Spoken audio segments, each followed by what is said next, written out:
Stand by. Time of murder 8:04 a.m. Chào mừng Nị đã quay trở lại với series âm nhạc trên màn bạc, tiếp nối chủ đề nhạc cổ điển trên màn ảnh. Chủ đề hôm nay của mình sẽ là Franz Schubert.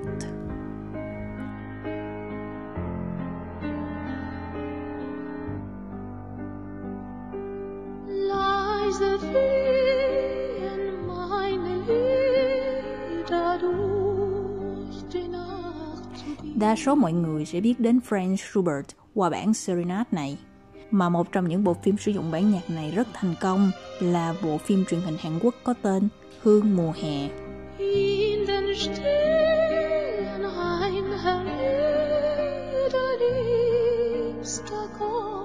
Đây là một bộ phim rất tình cảm.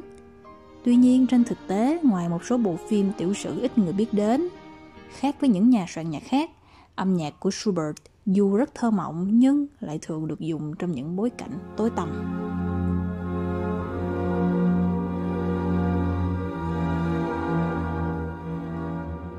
Ví dụ như trong bộ phim The Killing of Sacred Deer của đạo diễn Hy Lạp Yorgos Lanthimos, khởi đầu bằng cảnh bác sĩ Steve Murphy đang phẫu thuật trên nền nhạc Stabat Mater, tiếng Việt nghĩa là Đức Mẹ Sầu Bi.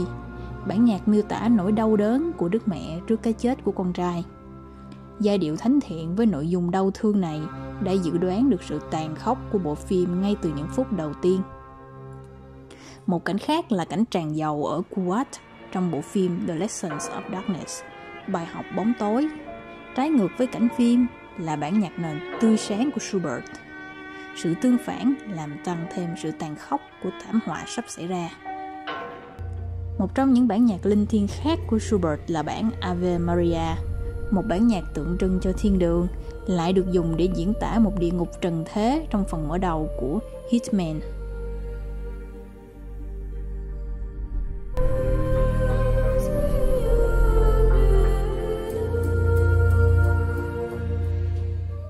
Trong bộ phim Battle Royale, trò chơi sinh tử, bản nhạc có cái tên rất đẹp, bài ca trên mặt nước, lại được dùng trong cảnh cô gái gục chết trên vai chàng trai.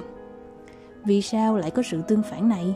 Vì sao lại phải dùng một bản nhạc đẹp cho một cảnh đau lòng đến vậy?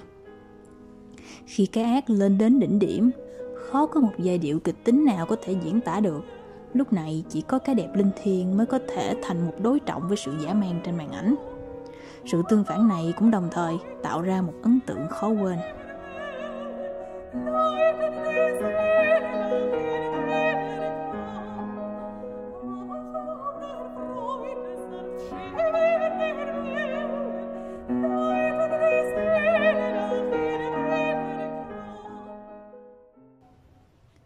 Ngoài bạo lực và cái chết, âm nhạc của Schubert đôi khi cũng đại diện cho những hy vọng nhỏ nhoi chực lóe sáng trong những giờ phút bi thương, như cảnh cuối phim bản Rhapsody tháng 8 của đạo diễn Akira Kurosawa. Cụ bà Kane trong trạng thái tinh thần không minh mẫn, tưởng rằng cơn bão là vụ nổ bom nguyên tử Nagasaki. Bà cầm chiếc ô lao ra giữa cơn bão để bảo vệ gia đình. Dù chiến tranh đã đi qua, nhưng những vết thương vẫn còn in sâu trong tâm trí bà, vĩnh viễn không thể nào quên được. Bản nhạc nền là bản nhạc Bông hoa hồng nhỏ của Schubert, được trình bày với dàn hợp xướng thiếu nhi. Một giai điệu tươi sáng như muốn gửi gắm hy vọng của người đạo diễn cho một tương lai hòa bình, không đau thương.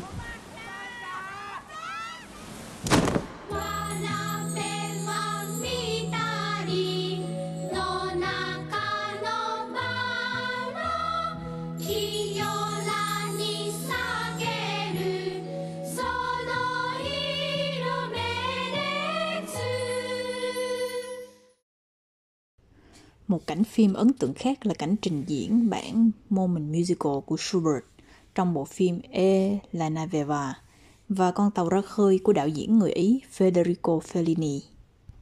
Một con tàu chở những nhạc công gặp phải những biến cố không mong muốn nên buộc phải lên đên trên biển một thời gian.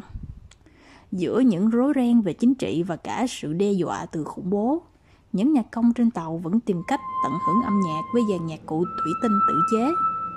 Một khoảnh khắc lạc quan giữa hoàn cảnh tối tăm, khi cái đẹp của nghệ thuật chiến thắng sự tàn khốc của thực tại, dù chỉ trong phút chốc.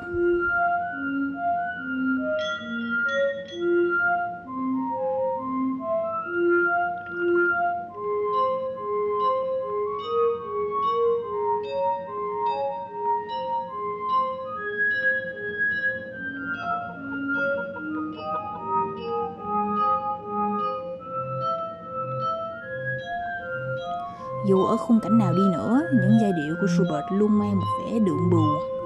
Và có lẽ nào cái vẻ đượm buồn da diết đó lại là tiếng lòng của những con người cô đơn.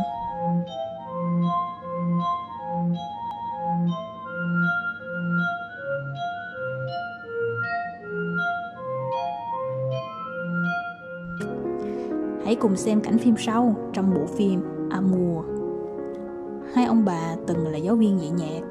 Cho đến một ngày, sự rệu rã của tuổi già khiến người vợ trở thành một gánh nặng.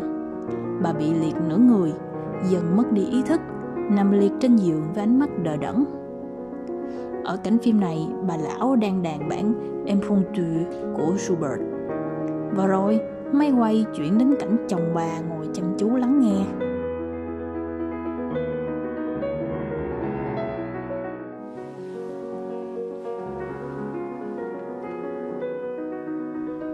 Và sau đó, không có sau đó nữa. Một cái tát khiến người xem bừng tỉnh. Hóa ra cảnh phim ban nãy chỉ là tưởng tượng của người chồng. Hay tiếp theo đây là bản trio số 2 cho piano và đàn dây của Schubert, được sử dụng khá nhiều trên màn ảnh để diễn tả những khoảnh khắc cô đơn. Như lời tự giới thiệu của tay sát thủ trong The Mechanic.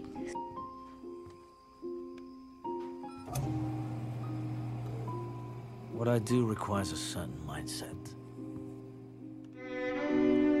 Hay nỗi cô đơn pha lẫn sợ hãi của David Bowie trong vai chàng ma cà rồng nhận ra mình đang dần già đi.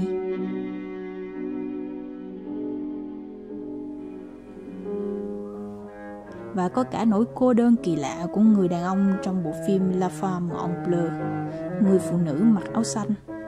Dù đang ở bên cô người yêu xinh đẹp tại Paris, nhưng lòng lại vấn vương hình ảnh người phụ nữ xa lạ, dù hai người chỉ tình cờ lướt qua nhau trong tích tắc. Mỗi nhà soạn nhạc đều sẽ có một khoảnh khắc bất hủ trên màn ảnh, và Schubert dĩ nhiên cũng có khoảnh khắc riêng cho mình.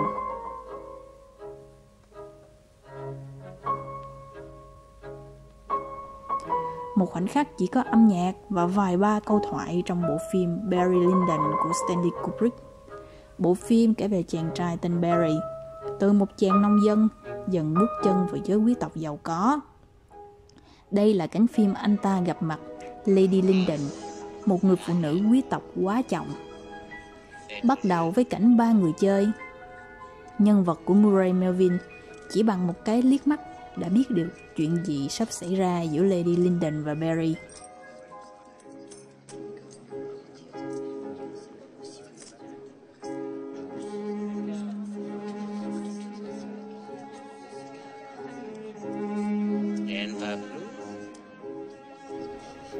Sau cảnh này, cảnh phim rút lại chỉ còn hai nhân vật chính.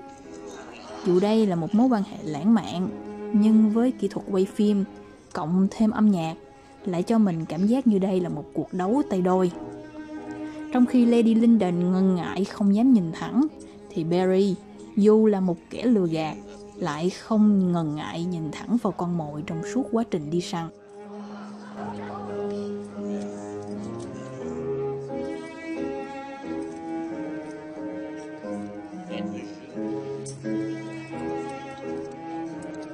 Samuel, I'm going outside for a breath of air. Yes, lady, of course.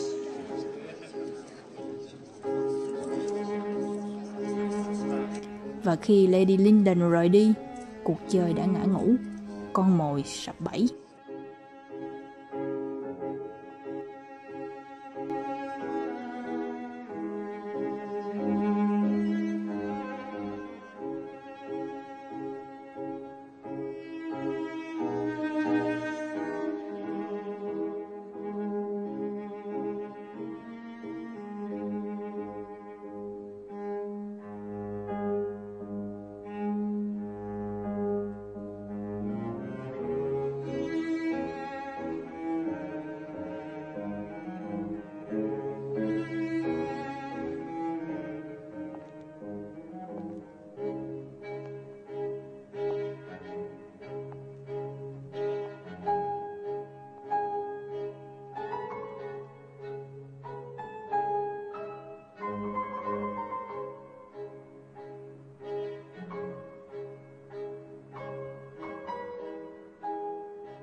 Không một câu tán tỉnh hay một cử chỉ suồng sã nào cả. Chỉ bằng ánh mắt mình có thể nhận biết được một cuộc tình chớp nhoáng đang xảy ra. Sự tinh tế này có được là nhờ sự kết hợp giữa tài năng của Kubrick, diễn xuất tuyệt vời của dàn diễn viên và dĩ nhiên là từ giai điệu dập dịu trong bản trio số 2 của Schubert.